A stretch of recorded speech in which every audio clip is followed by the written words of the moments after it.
नमस्कार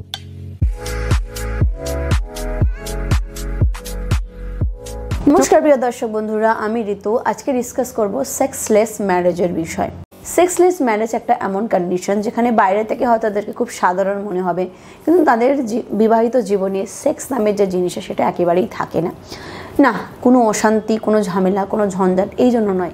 किछु किछु कंडिशन आछे जेखाने तादेर सब किछु नर्माल, तादेर कथाबार्ता, तादेर बाह्यिक जीवन, तादेर सामाजिक जीवन, तादेर अर्थनैतिक जीवन सबकिछु ठीक आछे, किन्तु तादेर जे यौन जीवन सेटा नर्माल नय। तारा एकेबारेई मिलनेर मध्ये इनभल्व नेই, तारा कोनोभाবেই शारीरिक सम्पर्के जड़ान ना। एमनও नয় ताদের खूब बयस হয়ে গেছে, तारा सक्षम नन ता नয়, किन्तु किछु किछु रिजन থাকে যার ফলে তারা একেবারে তাদের যৌন জীবনটাকে ভাটায় ফেলে দিয়েছেন। চলুন আমরা সেই কারণগুলো নিয়ে ডিসকাস করি। অনেকবার এমন হয় যে দুজনের মধ্যে যে কোনো একজন শারীরিক অক্ষম থাকেন। হতে পারে কোনো পুরুষ সঙ্গী, যদি আমরা কথা বলি সেই পুরুষ সঙ্গী হয়তো কোনোভাবে শারীরিক অক্ষম আছেন, তার মধ্যে এমন কোনো সমস্যা আছে যার ফলে তারা সেভাবে শারীরিক সঙ্গমে লিপ্ত হতে পারে না এবং দীর্ঘদিন যাবত ইন্টারেস্ট নষ্ট হতে হতে হতে তারা একেবারেই এই জীবনটার মধ্যে এই জীবন থেকে বেরিয়ে আসেন এবং শারীরিক মিলন করা বন্ধই করে দেন। নাম্বার 2, দুজনের মধ্যে বিবাহিত বন্ধনটা বা বিয়েটা এরকম কন্ডিশনে হয়েছে যে তারা বিবাহিত জীবনে আবদ্ধ তো হয়েছেন, কিন্তু দুজনের মধ্যে সেই মেন্টাল কানেকশনটা হতেই পারেনি। তারা মানসিকভাবে সেভাবে কানেক্ট হতে পারেনি, সেভাবে বন্ড হতে পারেনি, বা তাদের মধ্যে সেই ভালোবাসাটা কোনোদিন তৈরি হতে পারেনি। বাচ্চা কাচ্চা তো হয়ে গেছে, কিন্তু দুজনের মধ্যে সেই আকর্ষণটা কোনোদিন তৈরি হতে পারেনি। এর ফলেও কিন্তু দুজনের যে দূরত্ব, শারীরিক দূরত্ব, মানসিক দূরত্বটা আস্তে আস্তে শারীরিক দূরত্বে পরিণত হয় এবং ধীরে ধীরে ধীরে তারা সেক্সুয়াল রিলেশনশিপ থেকে অনেকটা দূরে চলে যায়। নাম্বার 3, আর এটা হচ্ছে লিবিডোর কমতি। মানে দুজনের মধ্যে সব কিছু নর্মাল, তারা একে অপরকে ভীষণ ভালোবাসে, তাদের মধ্যে সব কিছুই নর্মাল, তাদের বললাম সামাজিক জীবন, তাদের অর্থনৈতিক জীবন বা তাদের মেন্টাল কানেকশনও খুব ভালো, কিন্তু কোনো কারণবশত দুজনের মধ্যেই লিবিডোটা নেই।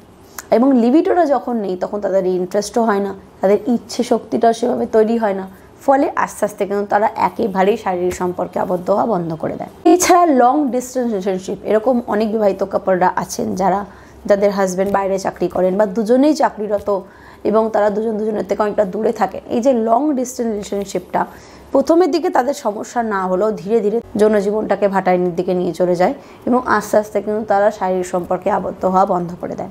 এবং last but not the least, boreness. মানে একজন হয়তো এমন আছেন যে প্রচণ্ড ইনথু, তাদের মধ্যে ভীষণ ইন্টারেস্ট তাদের নতুন নতুন কিছু করার, কিন্তু আরেকটা কাপল যখন সেই ইন্টারেস্টটা নেয় না, তাকে সেভাবে সাপোর্ট করে না, ফলে কিন্তু এরও একটা বড় কারণ হয়ে দাঁড়ায় যে আস্তে আস্তে রাগ, অভিমান এর থেকে তারা যৌন সঙ্গমে আবদ্ধ হওয়া বন্ধ করে দেন। এছাড়া যদি কোনো রোগ থাকে, যেমন অনেকে ডায়াবেটিস থাকে, ব্লাড প্রেশার থাকে, অনেকে থাইরয়েড থাকে, তা এই যে রোগগুলো সেগুলো কিন্তু যে সেক্স হরমোনটা, যদি মেয়েদের ক্ষেত্রে বলি এস্ট্রোজেন এবং ছেলেদের যদি মধ্যে বলি যদি সেটা হচ্ছে টেস্টোস্টেরন, এই যে হরমোনগুলো এর লেভেলটা খুব কমে যায়, একদম তলানিতে নেমে আসে, ফলে কিন্তু তারা আস্তে আস্তে আস্তে যৌন জীবন থেকে একেবারে বেরিয়ে যান। যেখানে একজন শক্ত সবল, সব দিক থেকে শারীরিকভাবে সক্ষম একজন পুরুষ 60 বছর বয়স পর্যন্ত খুব ভালোভাবে শারীরিক সম্পর্কে আবদ্ধ হতে পারেন এবং ম্যানোপজের পরে অনেক মহিলা আছেন যারা খুব ভালোভাবেই শারীরিক সম্পর্কে আবদ্ধ হতে পারেন। সেখানে অনেক পুরুষ মানুষ আছেন যারা মাত্র 35, 40, 45 বছর বয়সে সেক্সলেস ম্যারেজের দিকে চলে যান। তাদের জীবনে সব কিছুই নর্মাল, শুধু তাদের যৌন জীবনটা একেবারেই নর্মাল নয়। এর সলিউশন কি? দেখুন, এর সলিউশন সবার প্রথমে এই প্রবলেমগুলো বেশিরভাগ ক্ষেত্রে যেটা ডাক্তারেরা রিকমেন্ড করেন সেটা হচ্ছে মেন্টাল প্রবলেম থেকেই শুরু হয়।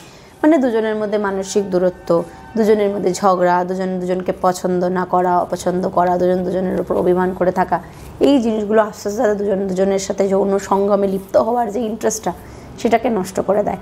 তাই তারা যদি চায় যে আমরা সেক্সলেস ম্যারেজ থেকে বেরিয়ে আসবো, যৌন জীবনে আবার ফিরে যাব, তাদের যে মানসিক সমস্যাগুলো সেগুলোকে সবার আগে ঠিক করতে হবে।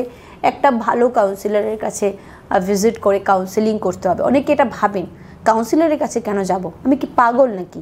আমি সাইকিয়াট্রিস্টের সাথে দেখা করার কথা বলিনি বা কোনো এক্সপার্টও সেই কথাটা বলেন না।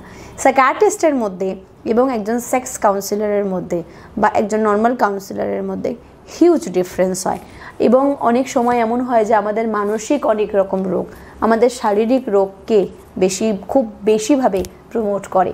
তাই এরকম কোনো ডাক্তারের সাথে গিয়ে পরামর্শ করা মানে এই নয় যে আপনি মানসিক রোগীতে পরিণত হয়েছেন।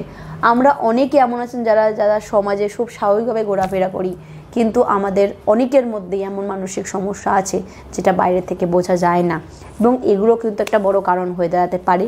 তাই ইমিডিয়েট যদি আপনার মনে হয় যে আপনি এরকম কোনো জীবনের দিকে এগিয়ে যাচ্ছেন বা এগিয়ে গেছেন বা আপনি এগিয়ে যেতে চলেছেন, আপনার জীবনে এরকম কিছু ইস্যু আপনি দেখতে পাচ্ছেন, ইমিডিয়েটলি পার্টনারের সাথে একটা ভালো কাউন্সিলের সাথে কাউন্সিলিং করুন, আপনি খুব ভালো ফল পাবেন। ভিডিও যদি পছন্দ হয় লাইক করতে পারেন, শেয়ার করতে পারেন, এবং এরকম ধরনের ইনফরমেটিভ ভিডিওস দেখার জন্য চ্যানেলটাকে সাবস্ক্রাইব অবশ্যই করবেন। ধন্যবাদ।